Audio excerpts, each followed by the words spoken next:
उजड़वा रहे हैं, देखिए देखिए, नीचे जा, नीचे जा, हट जा, देखिए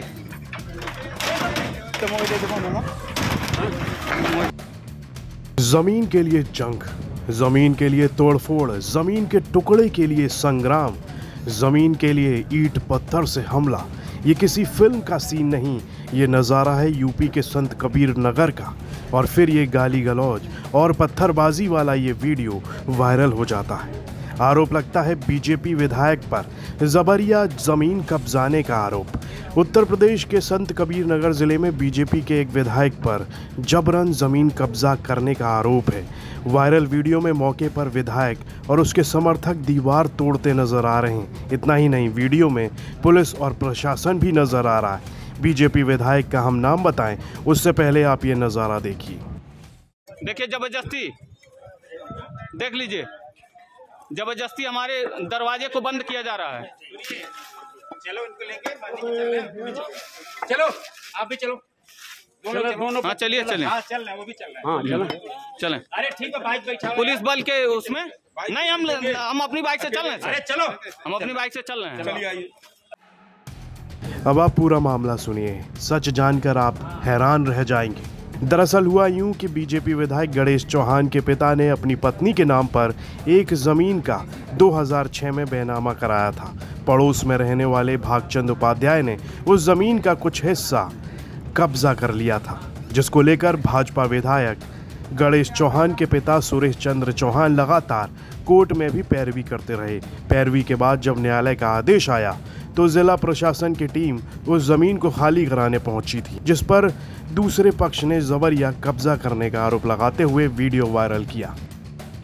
वहां जिला प्रशासन की टीम भी कब्जा हटाने पहुंची थी, तो साथ में इलाके के लेखपाल और नायब तहसीलदार मौके पर पहुंचे थे। वहीं इस पूरे मामले पर जिला अधिकारी महेंद्र सिंह तंवर ने कहा, सर एक वीडियो वायरल हो रहा है, धनगटा विधायक गणेश चौहान पर जमीन जबरिया कब्जा करने का आरोप भी लग रहा है। तो सर इस पूरे प्रकरण में क्या कुछ हुआ है? और देखिए, प्रकरण जो है प्रशासन के संज्ञान में है और इसमें माननीय विधायक जी के टाइम पे 2005-06 के आसपास का एक बैनामा था और दूसरे पक्ष का बैनामा जो है वो बाद का है और प्रॉपरली न्यायिक प्रक्रिया से बेदखली आदेश 134 के तहत एसडीएम के स्तर से हुआ है और उसी आदेश के क्रम में वहाँ पे काम भी कराया गया था। दूसरे पक्ष के द्वारा बताया गया कि उन्होंने भी माननीय न्यायालय में वो गए हैं, तो उसमें भी कोई ऐसा जो दोनों नंबर अलग अलग हैं उनके बारे में स्पष्टता बताई गई है आदेश में। किसी प्रकार का कोई माननीय न्यायालय का हम लोगों ने उल्लंघन नहीं किया है और साथ साथ में यथास्थिति की भी जहाँ तक बात है तो दूसरे पक्ष ने ही उसके ऊपर उस यथास्थिति को बिगाड़ने की कोशिश की है। प्रशासन जो है वो नियमानुसार जो पक्ष सही है उसके साथ में और जो शांति व्यवस्था कायम रहे इस बात को सुनिश्चित करने के लिए प्रशासन काम कर रहा है। लेकिन जब हमने विधायक के पिता सुरेश चौहान से इस बारे में पूछा तो उन्होंने पूरी कहानी ही बता डाली।